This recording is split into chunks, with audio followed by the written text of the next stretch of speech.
Clear prop.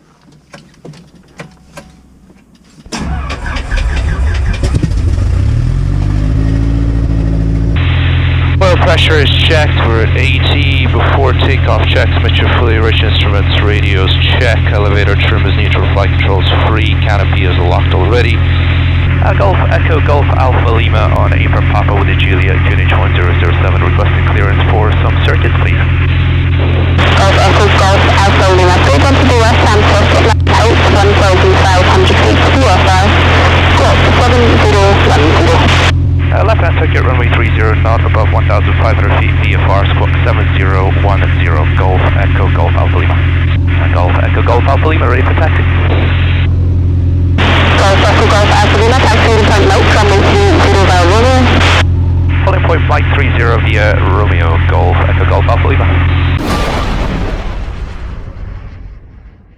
We have 2 good engine starts. You're clear to disconnect the headset. We'll see you on the left with the pin. Thanks a lot.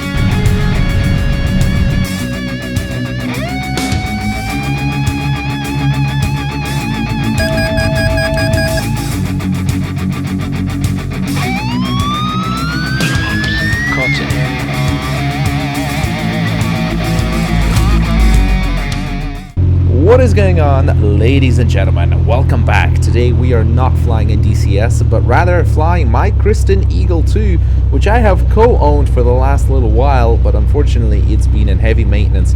There was a crack in the airframe which required a very tricky weld, which put the airplane out of action for about 8 months, which means I have been totally out of practice of flying the Christen Eagle II, and thankfully a couple of months ago we finally got it back after the repair. And in order to renew the permit to fly, we actually had to do a test flight. But in order to do the test flight, I had to go and get reaccustomed with flying the Christen Eagle. So my first sortie is actually going to be going out, doing some circuits, learning or relearning how to land it, and then going out to a practice aerobatic area to do one very gentle loop just to see if everything handles okay. And if it does, after that we can proceed on to the actual test flight, which I'll do with one of my co-owners, and you will see that in the next video. But for now, let's pick the action back up here at Prestwick Airport, where I'm about to take off and do some circuits. Okay, before takeoff checks, make sure is fully rich. Instruments, radios are check. Everything is on. Elevator trim is neutral, free and correct. Rudder is moving.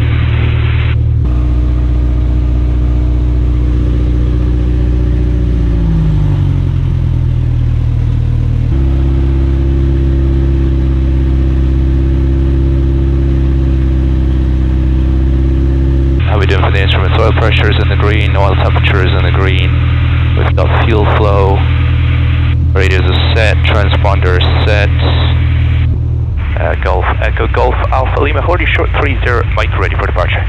Golf Echo Golf Alpha Lima via Mike, runway 30, clear for takeoff, surface 126, 0 degrees, 10. Clear for takeoff 30 via Mike, Golf Echo Golf Alpha Lima.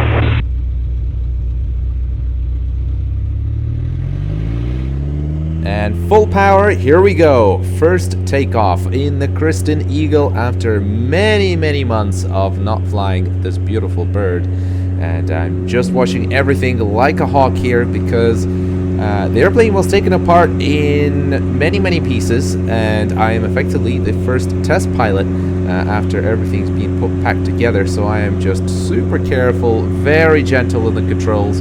And as I come in from the crosswind leg here, I just rock the wings very gently from left to right, just to make sure that I have the control authority there, just to make sure that the ailerons and everything is just functioning the way it is. And it's feeling very sweet at this point. I can't see any anomalies, so we're turning on the downwind leg to start our first circuit and hopefully a landing. Golf Echo Golf Alpha, ready for base. Golf Echo Golf Alpha Lima, rotate number 1 report final. Number 1 report final, Golf Echo Golf Alpha Lima. So here we are coming in for our first landing attempt. Now I do apologize about that camera being right in the middle of your view. It doesn't actually affect my view as I'm landing because my eyesight's a lot lower, and I have thought of that, so it's no issue for me, but because my helmet mounted camera is so much higher, unfortunately it's blocking your view. So I do apologize about that. It won't be an issue in some of the future videos. But here we are coming in. Are we going to be able to touch down and not kill ourselves. A little bit bouncy, but we made it. I have to say, I do find it very challenging landing this airplane. I usually don't get challenged that easily in benign weather conditions flying airplanes, just coming in from landings. But the Christen Eagle, with its fairly short wheelbase, makes it pretty challenging and quite difficult. For those of you that fly tail draggers all the time, you'll probably think this is a piece of cake. That's fair enough. Anybody who's flown a Pitts will probably find the Christen Eagle very easy. But my experience is limited. Go, calculating a final 30. Go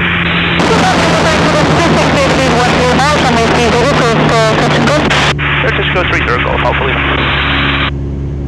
And for those of you not aware of the intricacies of flying high-performance tail draggers, such as the Christen Eagle or a Pitts, you can't really land them without side-slipping, which is what I'm doing here. I'm just nailing my airspeed and just a coordinated descent with rudder, aileron, and pitch, and just trying to get my glide angle right, get my speed right, and then the round out at the end is the trickiest part, I find, because, well, one, you can't see over the nose when you round out, so you have to try and look to the side, use your peripheral vision on the side of the runway to try and keep going straight, and then of course judging that distance between you and the ground, which looks very easy here, pointing back the way at me because you can see the shadow, but unfortunately when you're looking forward, it's tricky. It's very tricky, but we managed to make it on this one as well, which is great. It's going pretty well so far. All the instruments are looking good. T's and P's are in the green, engine's doing good, the airplane feels good.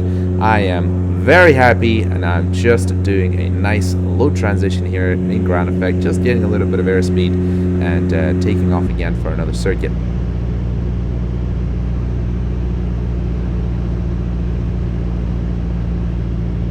So just coming in for the round out. Like I say, this is the most challenging part here. I'm always landing just to the right of the runway. It's not really a big deal on this massive runway. And just a little bit of a bounce. And looking good. Looking good. Here we go. Attempt number 4. Rather, landing number 4. Touch and go number 4. If that camera is right in the way, I do apologize. And the previous couple have done pretty well. So let's see how this one goes. Doink. I just put in a little bit of power again, and I just cushioned the second one. So I find it pretty easy if you do a little bounce, just add a little bit of power. So Falcon, final 30, fish go.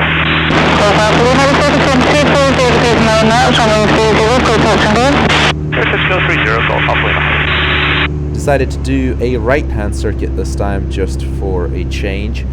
But like I was saying, if you do have a little bit of a bounce in the Eagle, I find just putting a little bit of power on and cushioning the second touchdown, you can really salvage a not so nice landing into a pretty nice landing. The only downside is obviously eats up extra runway, but thankfully here at Prestwick you can land a space shuttle, so it's not really a big deal. Lots of runway to play with. Another thing to watch out for as you're landing a short wheelbase tail dragger is to never let the stick bounce forward if you bounce the airplane, because the stick may want to come forward on a bounce, and that can cause some pretty nasty oscillations of the airplane, constantly bouncing off the ground, and can eventually cause an accident. So something I'm very aware of. Now we take off and we head out to the aerobatic area to do a gentle loop.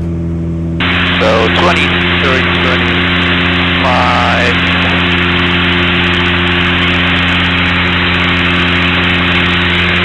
Alright, 25, 25. Let's climb up a little bit, up to 4,000.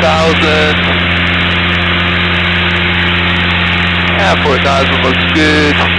And we'll just come in for a gentle dive. Try and get up to just over 150, 160, and here we go.